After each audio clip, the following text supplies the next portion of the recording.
Hello out there. My name is Laulu Akode and you are on to Inside Sources. Happy New Year, everyone. 2025 is just 2 days away. And here is my take for today, entitled Nigeria Will Prevail Part 2, with the subheading, The Type of People Shaping Nigeria's Future. As we wrap up the year 2024, let us further remind ourselves why Nigeria will indeed win. It is because there are countless examples of persons who are already shaping a great future for Nigeria. And these are people, for the most part, outside of the political process. It was Nelson Mandela, the great Madiba himself, that said, and I quote, "Leadership is not the sole burden of politicians. It is a shared commitment by all citizens to shape the destiny of their nation," unquote. As we approach a new year, these words should remind us that the destiny of Nigeria will not be solely shaped by politicians and those in public office alone, but by each and every one of us that is willing and able. Let's talk about a few of them. Nigerians who are profoundly already redefining our future.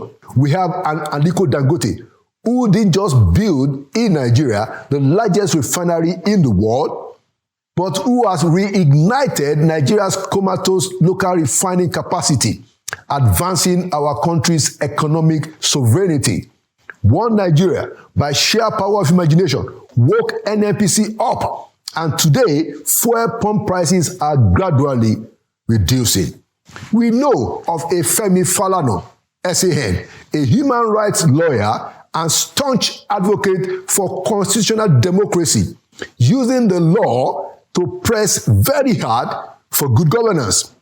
And there is Chidi Odinkalu, a law professor who is bold enough to ask the tough questions confronting the decay wherever we find them, whether be it in the judiciary or in our electoral process or even in our fight against corruption. When we hear the stories such as our own African Footballer of the Year, our hearts leap for joy. I am talking of the UK-born Lukman Ademola, who actually chose to wear the Nigerian colours in the World Cup qualifying series. Such an action of love for country inspires hope of greatness, especially among the youths of this country and in all of us generally as a people. How about Dr. John Uni, one of the best orthopedic surgeons on the face of the earth, who was based at the internationally prestigious Johns Hopkins University Medical School in the US. After making his mark, Dr. Uni packed his bags and relocated his family to Lagos, Nigeria, because he felt his services could bridge a yawning gap in the country's healthcare delivery system. His story resembles that of Mr. Jelani Aliyu, who designed America's General Motors Chevrolet Volt, a hybrid electric vehicle that stunned the world when it was released. He too came back home to develop and implement an automotive policy strategy for Nigeria. When we turn to stories such as that of Mrs. Ibukun Awoshika, we see how it is possible that a society that primes opportunities open for females is doing itself a whole lot of good. Awoshika is not just a successful businesswoman, first rate, but a showcase that successful Nigerian women are not a threat to men in society. Our story is evidence that Nigeria has many women like her everywhere able to transform this country. On the other hand, we have a Tony Elumelu, banker turned entrepreneur. By his devotion to building new entrepreneurs in Africa, is showing us that we already know as a people what we need to do to bolster MSMEs and SMEs and scale up their vibrancy in order to transform our economy forever. The question is simply whether we are ready to do it now or later. Elumelu has reportedly spent over 100 billion to support new young entrepreneurs in Africa, about 1.5 million of them already. How can we not become a great country and among the greatest on the planet Earth when two young Nigerian ladies played leading roles in the recently announced invention of diamond batteries which will revolutionize the global energy sector with batteries of over 5,000 years lifespan. The ladies are Eselsa Ekane and Fatima Soni. They are Nigerians. And there is a Fisayo Shoyombo, the investigative journalist who doesn't know how to quit, but continues to battle serious hurdles to expose the rot in some of our institutions, such as the correctional system. He also mirrors to us the depth of our decline in the moral values and the devastating struggles of some of our communities that we have condemned, wittingly or unwittingly, to live a life of smuggling just to survive. These are only a sprinkle of how blessed we are as a people. We know what we are saying, therefore, when we insist that Nigeria will prevail, that Nigeria will win. We are not even mentioning the likes of Jerry Malo, who at 28 has already designed Nigeria's first carbon fiber car, or Temilade Okpeniyi, popularly known as Tems, the 29-year-old Nigerian singer, songwriter, and Grammy Award nominee. There are much more examples with compelling stories all over the place of this kind of outstanding Nigerians. Their stories tell us what is possible when talent meets purpose. They remind us that Nigeria's future doesn't rest on the shoulders of politicians alone. It's also in the hand of everyone willing to rise, build, and believe. And we must step into the new year, 2025, like Barack Obama said, in the face of impossible odds, people who love their country can change it. Don't mind the politicians. We will change this country. And there you have it. Inside Sources will be right back. Welcome back to Inside Sources. As the year is rolling to an end, and we are looking ahead to year 2025, we want to have a State of the Nation review of what happened in 2024 and where we should be heading to next year.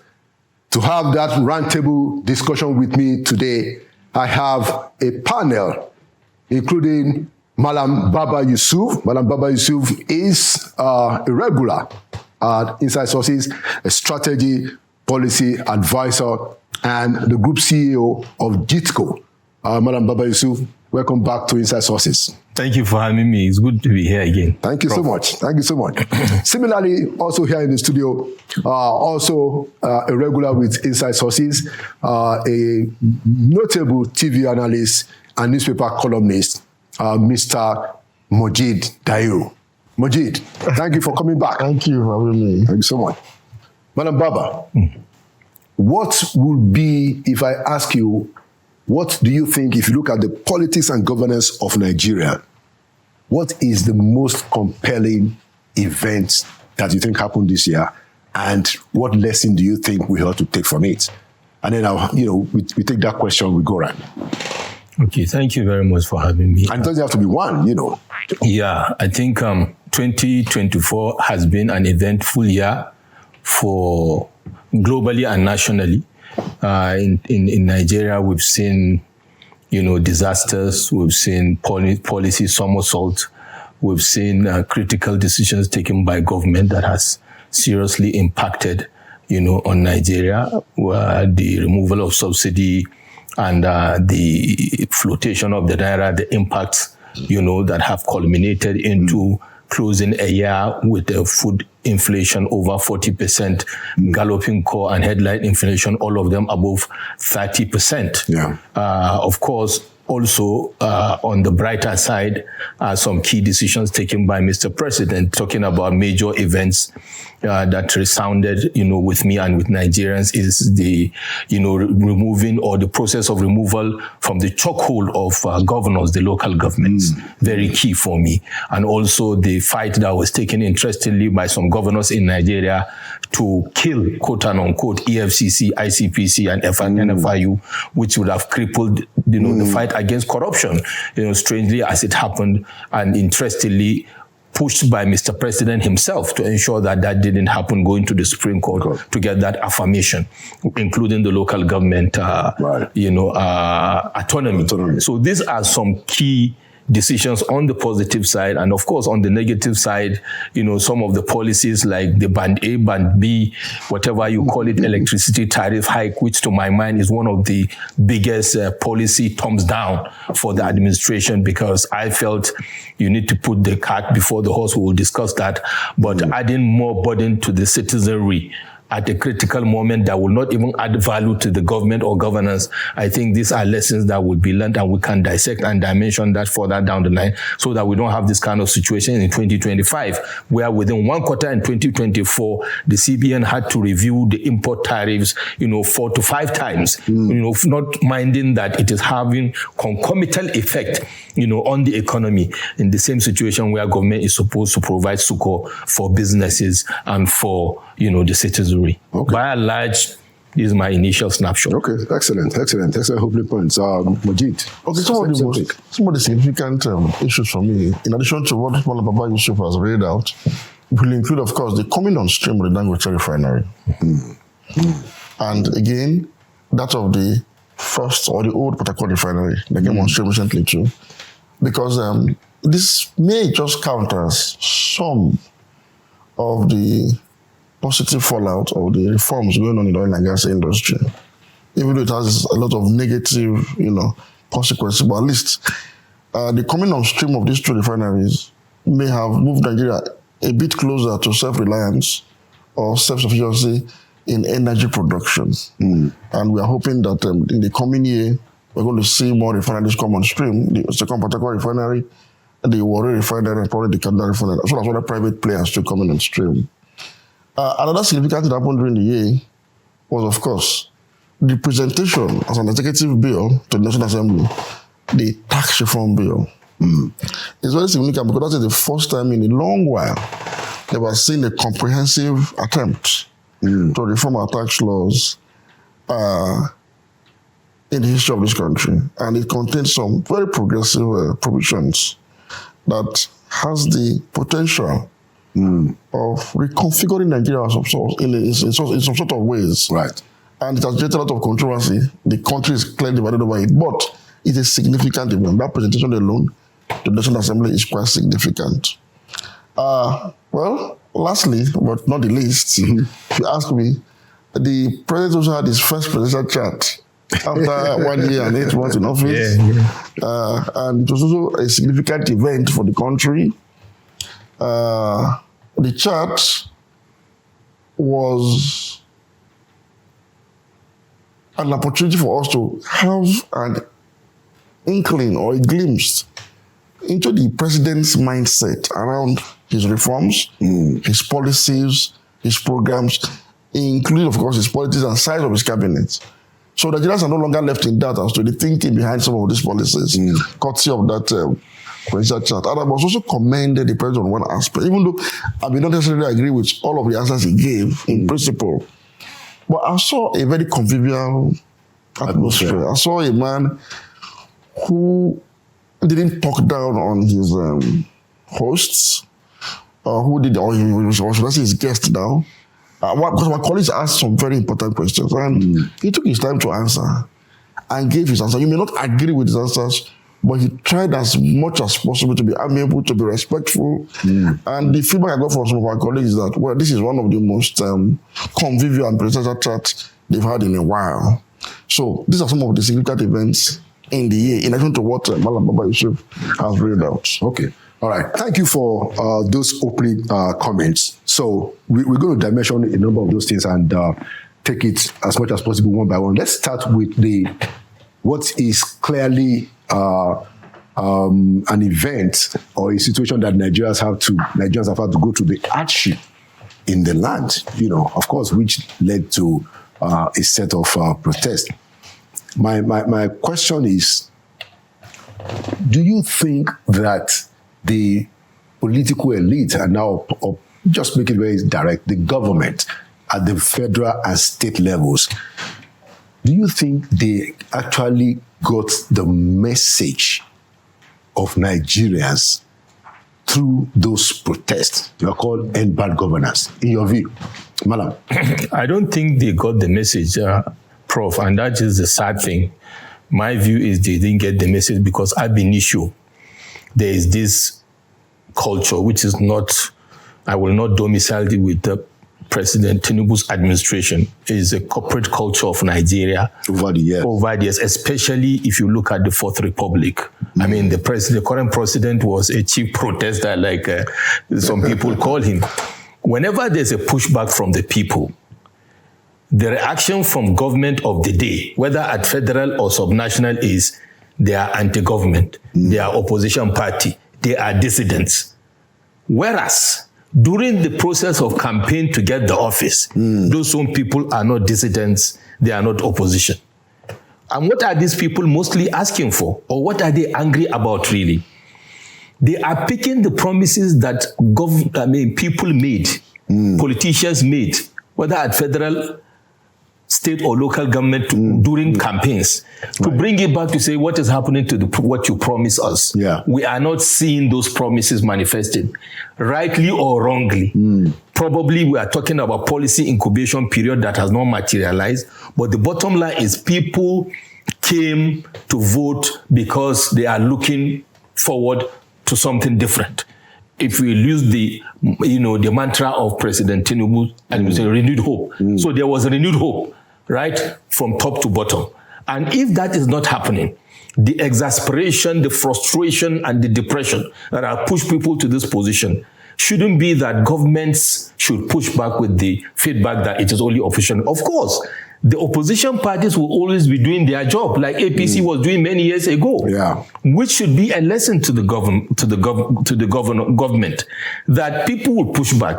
And the best way for you to neutralize opposition is to take the issues, contextualize them within context, and address the key issues that are realities of the polity, either by managing expectations, or managing, optics, or dealing with the issues and taking responsibility and giving people a timeline to deliver, while you are dealing with the obvious opposition parties, which are part and parcel of a political or a part or parcel of democracy. Right. But stifling people to say nobody should speak against anything in the government, is borderline, dictatorship, which shouldn't be promoted going forward. And like I said, it's not happening only now. If you look at the tenure of President Buhari, look at the tenure of President Olusegun Obasanjo, it's always like that. The moment there is even constructive engagement from thought leaders, from business leaders, the initial absorption is no, it's opposition. And I think that is a lesson that we should take on board. People are protesting, first of all, because the Constitution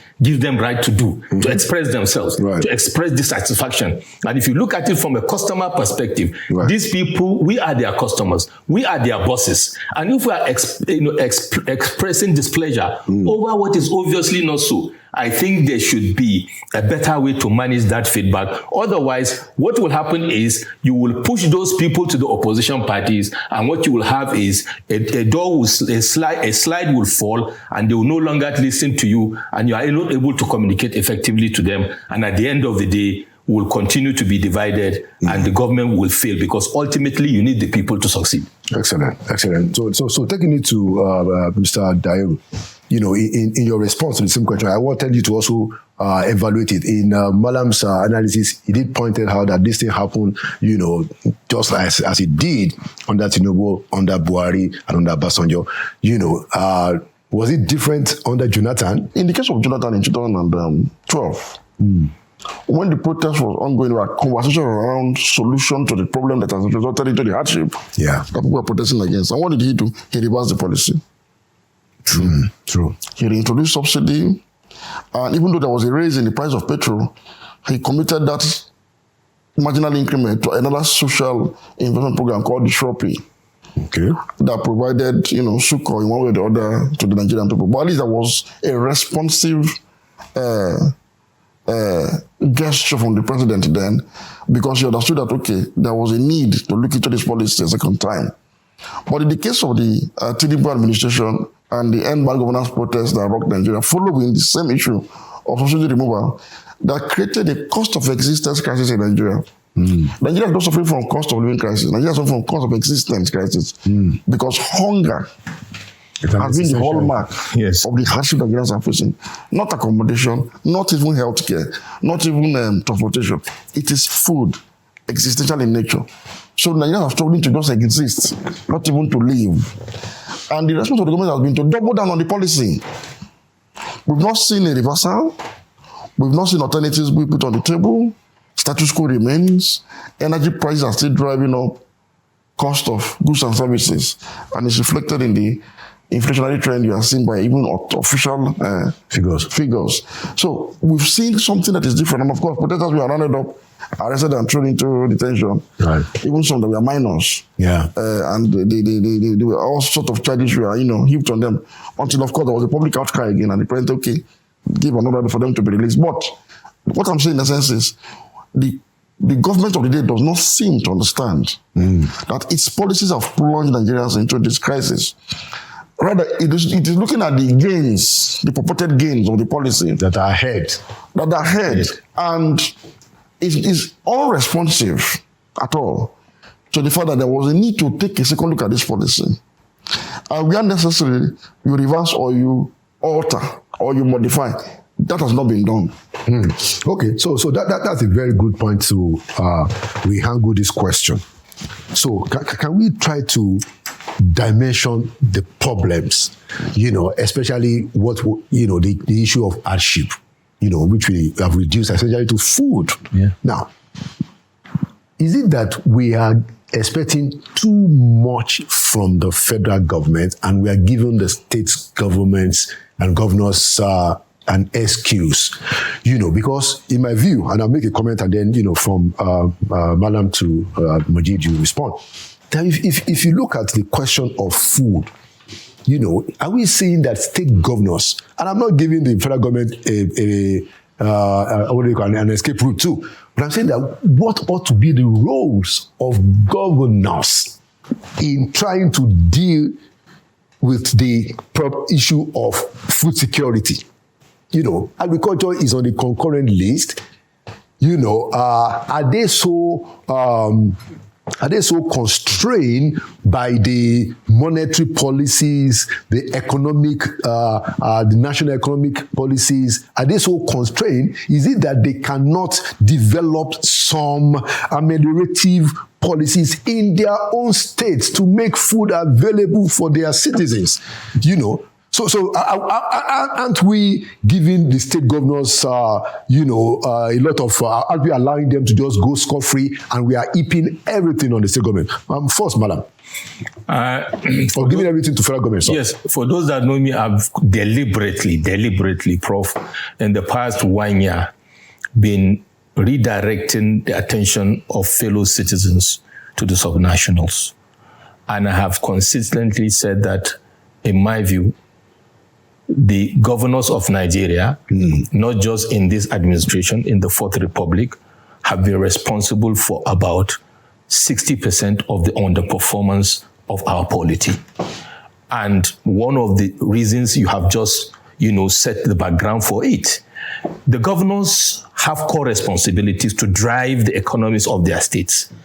And it presupposes that if 36 states are properly governed from the point of view of value creation, value innovation, and value protection, it will add value to the overall economy of the country.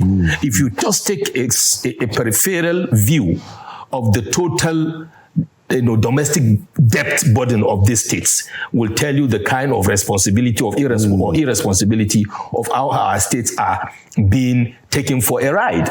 If I go back to the agriculture you are talking about, I'm from Kano and I know what Governor Audu Baku, the first governor of Kano State, did, and his colleagues in other parts in the southern, southwest, south and southeast, and build up even to the first, democratic elected Governor Abubakar Rimi, in building, the agricultural value chain in Kano, for example, to the extent that we are still using those infrastructure, we are still using those services, whether it is NARDA, Kano State, and Casco and all that, to build the value chain to the extent that it has been robust in terms of production, in terms of value addition, in terms of even logistics, which have dilapidated. We are still using them. Interestingly, about 50 years later, there has been no serious constructive disruption in the Fourth Republic to see governors bringing that value to the table, specifically when it comes to agriculture,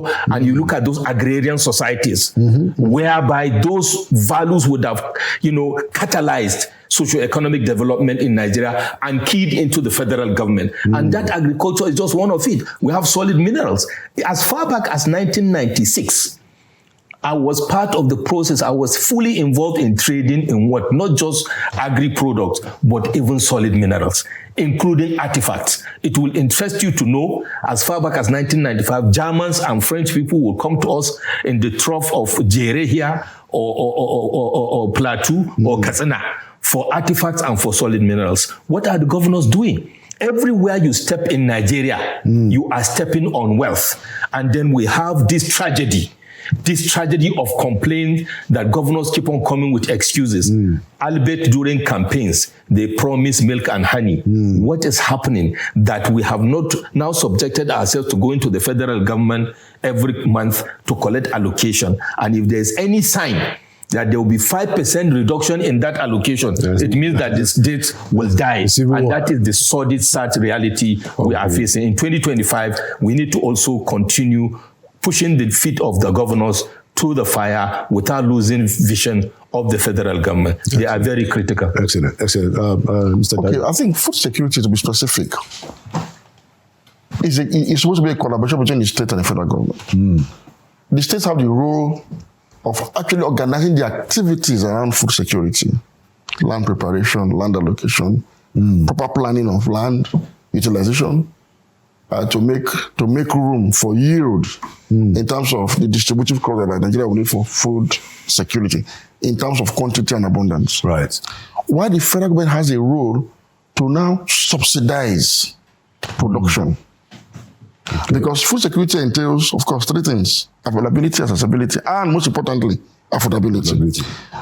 You are widely traveled, you are widely exposed, and I'm sure you will know this for a fact, that there is no sane part of the world, any jurisdiction, anywhere in the world that is sane, that food prices are dictated by market forces. Absolutely. It's none. Absolutely. Yeah. So, but Nigeria is one exception. Yeah. The Americans will do anything for their agri-subsidies. So normally the federal government is supposed to come in that direction. But there's no commitment across the board by our leaders, both at the federal and the state level, to provide affordable food for them. It's not in the agenda. They do not think that they owe us that obligation. But there's something else that is militating against this. Because I've listened carefully to Madam Baba Yusuf. He talked about Kano and Audu Bako and the investment he made in agricultural value chain. And he talked about the follow-up investments too by the Abubakar Arimi government of the Second Republic. That was the pattern in the past. By 1999, a very dangerous, neoliberal, far-right economic thinking crept into Nigeria. And that thinking can be couched in the expression that says government has no business doing business. This was the beginning of the end of Nigeria's economy. So whereas the Audu Bakos knew that the states had a role to play, and they made these investments, state governments today are expecting investors like manna from heaven to drop down and put in place basic amenities for agriculture, for mining, for production. And I keep making the point that it is the government ordinarily that drives the economy, not the private sector. It is the government's policies, programs, and most importantly, investments that drives the economy. Because everything depends on government spending, government decisions. Very true. And so we need to rescind that thinking, that fallacy, and adopt one that now recognizes the primary role of government in driving economic production and productivity. Until you have that rethinking of some sort, to come to a place where we now know that government at the state level You now need to sit down with your monthly allocation, invest it into thriving enterprises and run them well. You see, people will usually bring up the issue of, oh, government is a bad businessman. I say, any government that cannot run business properly has no business being in government. Government must be next to God in terms of at least efficient. Government is the God on earth. And if you cannot be God, if you cannot be omnipotent, you shouldn't be in government. You must be above board like Caesar's wife. This is the secret for the success of all governments all over the world. Government must be involved. But because we say government does not get involved in this, we've pushed this narrative to a ridiculous extent that you see governors flying over the world. I'll tell you this. In year 2023, between May 29th and December 31st, governors spent over 13 billion naira flying over the world looking for investors and none came. 13 billion. Yes. Because people forget that the heavy lifting investment, I call it heavy lifting investments, must be undertaken by government. It is when you have created a thriving ecosystem around agriculture. Yeah. Now somebody who wants to make profit cannot come in and say, okay, I like what you are doing here. Can I participate? So what you need to do is to liberalize the sector, liberalize the economy. While you are participating, allow private participation. But you must participate. So that you can help develop the economy. As we speak today, the GDP of France is dominated by state-owned enterprises. It is the same thing with Germany. The highest employer of labor in Singapore is the public sector. Yes. Interesting. The highest employer of labor, even in the US, is the public sector. It's the defense department. The highest employer of labor in the UK is the NHS. The highest employer of labor in Saudi Arabia and other Gulf countries is the government. It's the government investment that built Dubai. Government investments. The national oil company is state-owned. Yeah. Saudi Aramco is state-owned. These entities declare profits in billions of dollars annually. The state of Qatar is a major investor nation in itself as an entity through its sovereign wealth investment authority. Yeah, I was going to say that they have one. It has investment everywhere, from Volkswagen to Louis Vuitton, name it, to Total. That's investment everywhere. So that the state itself reaps from this investment. Look at the state like Benue. Look at Cross River. Look at Taraba. Look at Plateau. This should have been the hub of food production in Nigeria. But it is not happening. These state governments have not been able to, and this is very important, implement the Land Use Act. Enough. Which vests authority and ownership. Because as a state government, you're supposed to acquire this land, pay compensation, and now plan your agricultural economy around land distribution and utilization for both crop production and livestock. Lands are still like in the hands of communities. And so it distorts even the agricultural value chain because you can't plan. Or then you're supposed to be able to plant, you know where to plant cereal, to plant tubers, to plant root crop. You're supposed to be able to have this distribution. And that's possibly part of the reason for the conflict also, the fact that the state government have not taken control. Which is very dangerous. Advantage of the Land Use Act. We don't seem to be talking about this enough. If state governments across the country have done the needful, cattle breeders will have their own reserve for cattle breeding business. Crop producers will have same. And you enforce one another. And you will find out. I'm sorry for doubting you. You will find out, because it's important to deep in this issue. Yes. You will find out that in places where the elites need the land, maybe they want to build a new town, city. They take the land for the government. For the government. They do. But not for agriculture. Any names now. Yes. But yeah, I mean, not for food production. Yeah. So ordinarily, if you want to go into food production as a private participator, simply apply. I want to plant rice in Taraba. They will tell you the areas in Taraba where they have mapped out for rice production, the condition for land accessibility, your application, when you apply, they give it to you, they monitor you. Then the Ministry of Agriculture will now give you extensive agricultural services to make sure to support you succeed. It is not existing anywhere in Nigeria. That's a very interesting dimension. And, while we are still at it, I think there's also the problem of insecurity, in some of those, especially some of those supposed food belts in the country. Now we have the Lakurawas that have emerged in Sokoto, where the military said that they have knocked them off. Hopefully that is so. But my question, and we take it to Madam Naiza. So how do we solve the problem of the insecurity that is also affecting food security in places where even our farmers cannot go to the market because of insecurity? How much do you think that contributes to insecurity? I'm sorry, to food insecurity. Yeah, I would like to just step back to answer the question, to contribute to the brilliant points made by Mr. Dahiru, and to say that the governors are not oblivious of the Land Use Act, like you also alluded to.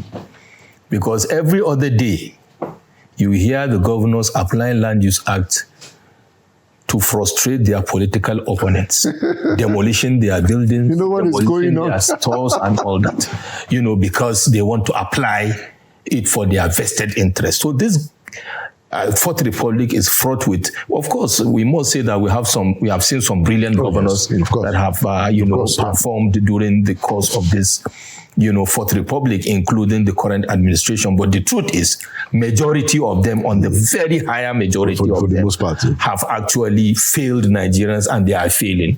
So they know they are not oblivious. They have just taken Nigerians for granted. And that is why we are saying that we should continue speaking to say that we are seeing you, we are hearing you, and we will not agree anymore in the most proper and constructive way. They know that. And with regards to the enablement, also like Mr. Dahiru said, I don't believe in this toga of government has no business in doing business. Because you know why? Government is the enabler. And if government agree that they are because you hear them saying, the neoliberalists, they see saying in this Fourth Republic, it has become a mantra. We have no business in doing business. We are enablers. The enablement is the critical success factor. Yeah. How difficult, or how do you think we can solve that? And it has become a conundrum, in my view.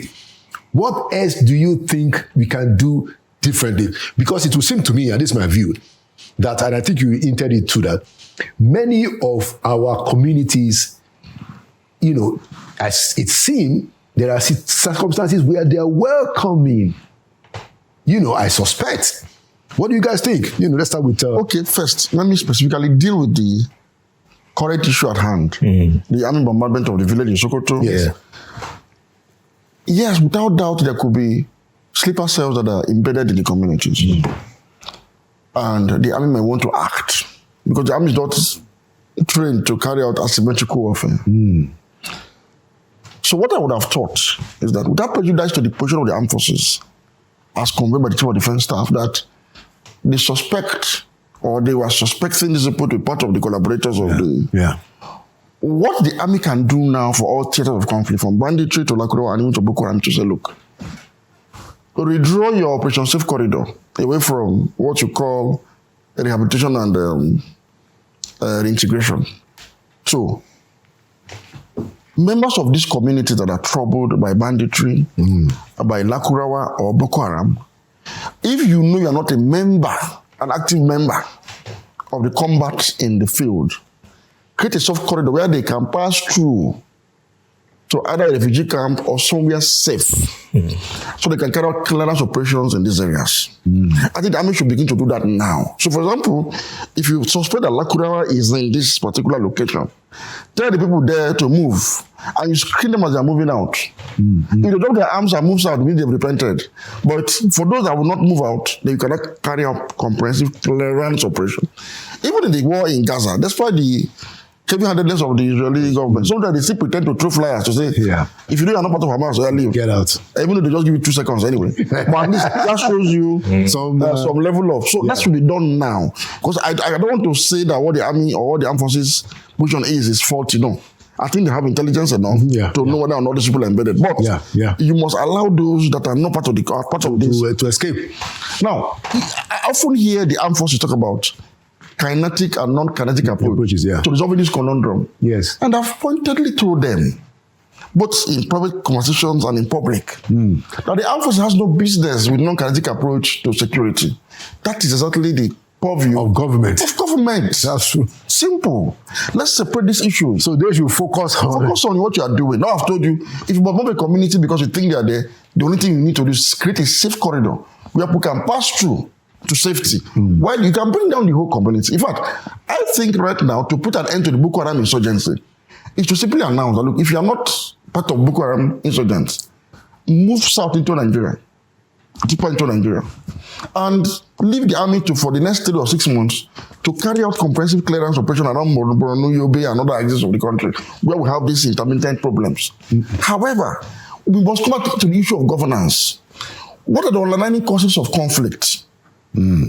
First, we have, for the issue of former herders clashes, for instance, that we have graduated towards what we call bandit today, is because of the improper utilization of land resources. Yeah. Access to land for water. Brings it back to the issue of planned economy through the implementation of the land use, because land is the most basic factor of production. And it's very purview of the states. Planning economies.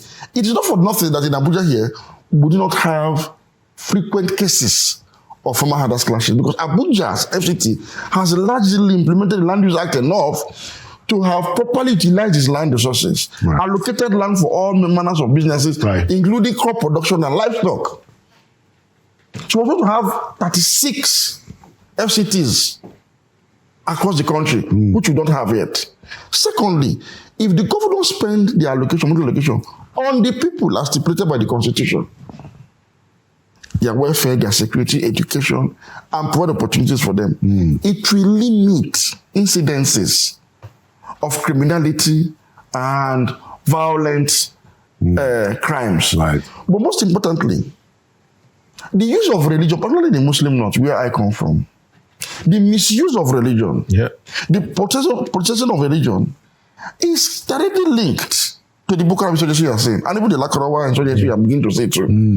We need our political leaders to pay absolute fidelity to the Constitution. Nigeria is a secular state. I keep making the point that as a Muslim, I can practice my Islam freer in a secular state than an Islamic state, because Islam, according to whose doctrine? So a Shiite Muslim, for example, is freer as a Shiite Muslim in America than in Saudi Arabia. A Sunni Muslim is freer in London, in UK, than in Iran. Of course.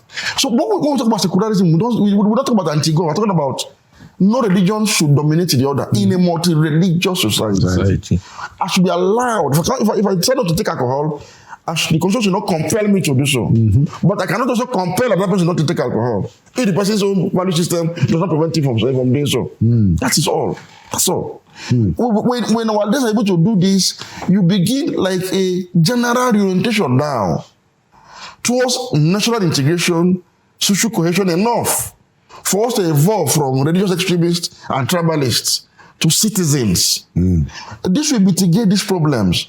But this is entirely in the purview of political leadership, not the armed forces. But the armed forces is not dabbling into an affair that is not it.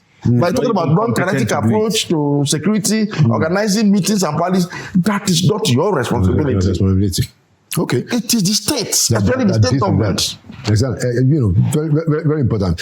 Because of our time, I want us to move to another topic, probably, the final one now. So, the president had the media chat, the first one in 18 months, if he keeps to it, I think he can, make a good record.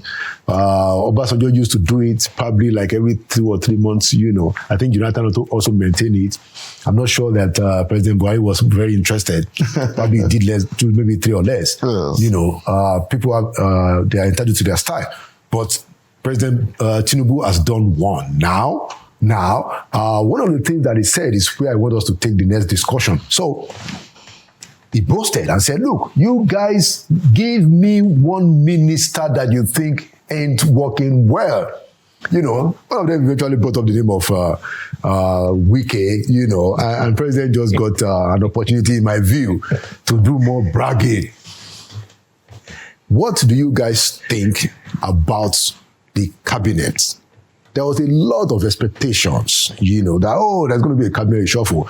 As a matter of fact, it seems that we have it on good intelligence that the president was willing to lay off, if you can use that word, more than 5 that he did.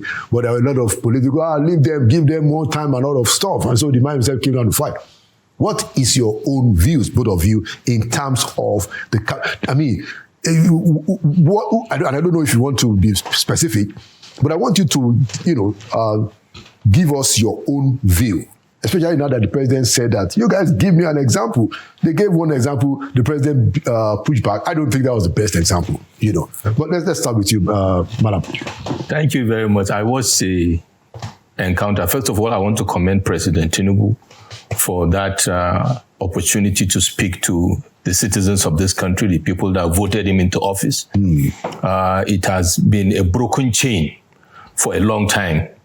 President Buhari was obviously not interested, and it has become a sore gap, in his entire 8 years of his administration. President Obasanjo was very much available with that, and I think he scored some points somewhere. Whatever it is, we gave it to him.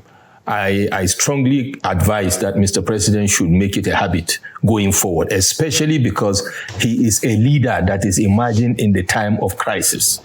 In School of Strategy, we have leaders for different times, Prof. Leaders for construction of a society. Leaders that will sustain, for sustainability, for consolidating and sustainability. Leaders that will disrupt in terms of crisis. He is a leader in a crisis situation. And therefore, communication being the critical element of leadership, whether it is political, traditional, religious, it is time for him at this point to sit with his team and review their entire communication strategy going forward.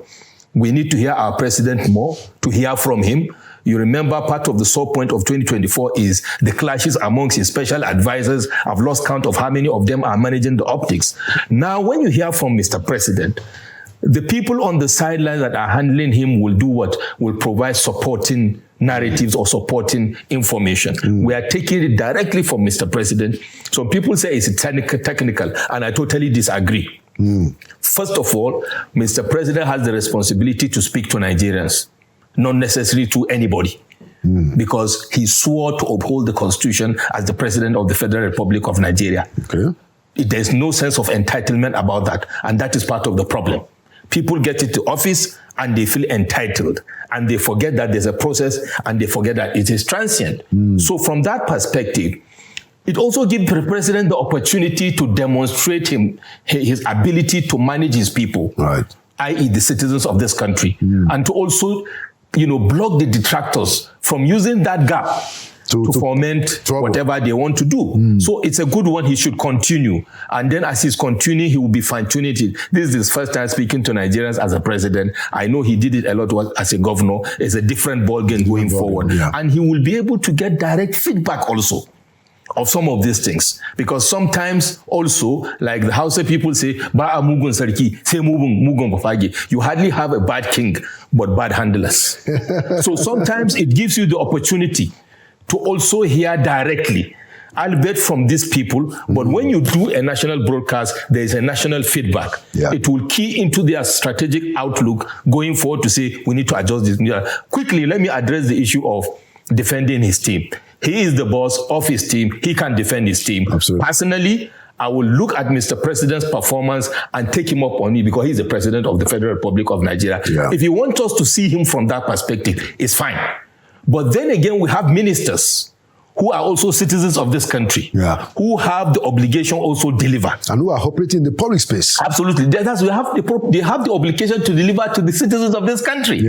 And the inputs of the ministers is the output of Mr. President in leadership. That is how it is. It is a funnel system. And if that is the case, I will beg to differ with Mr. President with profound respect.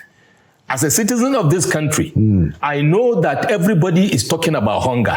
Everybody is talking about no power. Everybody, I don't want to subject it to personalizing it to individuals. But if you look at some sectors already, you know there's a problem. Because performance is not measured by events. Performance is measured by outcomes and impacts, period. And 18 months is enough for us to know who is delivering or he is not. Yeah. So if Mr. President wants to defend them, it's fantastic. I also agree that they cut him some slack there by mentioning Wike. It's actually, Wike is a fantastic person. He delivered. I think there are some ministers that actually are not delivering. And we were expecting, not because we have anything against them, but this is governance. This is our country. And we have the right to say we need performance, and if people cannot perform, let them get out. From every state in Nigeria, we are blessed with intelligent people. I think part of the problem is Mr. President is belabored with serious political, baggages around him. And I think he is struggling with that. I believe he's struggling with that in his private moment. But then this is a reality he has to face going into 2025. Because already we know that by mid-year next year, we're already in midterm. And already we can see, even with the tax reform, that there are strategic positionings that are ongoing with regards to 2027. And I dare say this, and I would like anybody to come and contradict me. Politics in Nigeria going into 2027 will not be business as usual, Prof. And we saw it building up to 2023. We never expect the obedient movement to achieve what they achieved. 6 million votes. Prof, within a period of 6 months. That is a huge statement. Okay. Right? So I hope and pray that going forward, Mr. President has confidence in his team, but I think there's need for push for them so that we can feel the impact and we can see it happening in agriculture, in power specifically, and other sectors. Thank you. Yeah, Dairo. Okay, well, apart from the fact that I think that for a president that has taken away subsidy from petrol, which has caused a lot of hardship, subsidy on electricity and other forms of incentives or quality living, and the retention of a cabinet as large as his own is not justified by his own standards. Absolutely. So I think that Nigeria at this point, given the constitutional provision, shouldn't have more than 36 or 37 ministers at most. But beyond that, you see, Nigeria is an executive presidential system, and ministers actually are serving at the pleasure of the president, not the citizen. Yeah. And they're also acting on delegated authority. So as long as the president keeps any minister in office beyond 1 hour, it means that minister has served to the satisfaction of the president. So it is the president who now need to judge. If you don't have good roads, for me, you don't have to hold the minister for works responsible to the president. If you don't have adequate power, it's the president who have to hold responsible. If you think another minister is not doing well in another sector, it is the president who need to hold responsible. And he has taken responsibility fully. Yeah. That was one thing I loved about his interview. By defending his ministers. He has taken full responsibility, meaning whatever you think they are doing, I am satisfied. Yeah. So 2027 will now be the ultimate judge of whether the president was right to be satisfied by the performance of his ministers or not. Okay. Last question that I want us to ask, since we are going to 2025, it seems to me that 2025 is going to be a hugely, intensely partisan political because, so it's just everybody saying, we just have 2 years to go, and in politics, it's like what the scripture says that 1 day with God is like 1,000 years, 1,000 years is like 1 day. 2 years is like this. Yeah. And God will say, 2 years. So do you think that the regular kind of politics that we have seen, and this is something that I'm thinking about, I want your take about it. So politicians come, they will weaponize the problems on the ground to win an election. Yes. But not because they are going to change it. Because in essence, these characters are the same. Yeah. So is that what is going to happen again in 2027? Your take, guys. To be honest, I used to say that Nigerian politicians are the same actors in different costumes. It depends on the cinema you want to go and watch the show. The earlier we agree with that as citizens, starting from the elites down to the masses, then the earlier it is time for us to be able to start moving in the right direction. Having said that, I said earlier that next year, mid-year is midterm. I hope there will be some provisions in the Constitution going forward somewhere to be having midterm elections. Because midterm elections, to me, I'm a proponent. It helps put people, incumbents in check. You know, it pinches them, you know, to realize that there's a midterm and therefore there should be deliverables. 4 years we take for granted and we feel, we have time, and before you know, we are in there. And part of the problem we will have next year, Prof, is that there is a tendency for politicians to start, even for those that are performing, to start reducing their focus on governance and start looking at positioning for next election. So 2025 is going to be very interesting, like you said. But I also expect that citizens, because of the rigors of the economy, which is not going to go away. We didn't have time to talk about the budget, but we have time to talk about, it's going to be, like I said, a very interesting 2025. I don't want to be a messenger of doom, but I hope that government at federal and state level will consciously move towards turning around the socio-economic situation of this country, such that people by second quarter of next year will be looking at serious turnaround of the economy. Otherwise, to be honest, even the incumbencies are no longer fashionable globally. Let me leave it at that. Thank you so much. Last word. Well, while it is clear that there will be an armada of forces against the president towards 2027, but like you rightly pointed out, it's likely going to be the same old story. The weakest link in our democracy is our political party system. Yeah. Ordinarily, the political party system in a democracy is supposed to be the brain box of that democracy that provides clear-cut alternatives that can help people to choose and then consolidate on democracy. It is completely absent in Nigeria. As we speak, in as much as some of us do not like the policies of the government, I regret to say that there's no political party figure that has been able to come up with a concrete alternative. That is not totally agree with you 100%. Anyway. So what you're going to see is just a coming together of people that are aggrieved. If they are lucky, somebody might say, okay, anybody but Tinubu. So that's what we are. That's the best case scenario we might see. Otherwise, the point is even, which of course I know is a deft politician anyway. He could even overcome his adversaries because they're not offering any concrete alternative. Thank you so much, gentlemen. Malam Baba Yusuf and Mr. Ojid Dairu. Thank you so much for your contributions. Thank you for your comments, and we hope that the new year will give us more opportunities to push at the problems and to keep on the advocacy for good governance and how we can empower our people with relevant information for them to understand the power that they have in a democratic setting. Thank you so much, gentlemen, for your very, very insightful contributions. And thank you for always coming to Inside Sources. Thank you for educating our audience.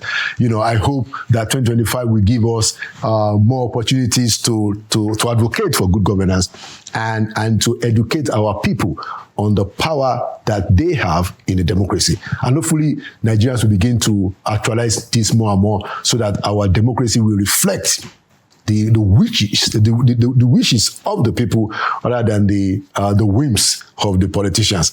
And we are here to ensure that. Absolutely. Thank you so much, Malam Baba Yusuf, and thank you so much, Mr. Dairu Majid. Thank you. And there you have it, another edition of Inside Sources. This is the last edition for the year. So we want to wish everybody a happy new year in a matter of days. And we will continue to say it here that Nigeria will prevail, Nigeria will win. That is why we are here. My name is Laolu Akonde. Thank you for watching, and I'll see you in the new year.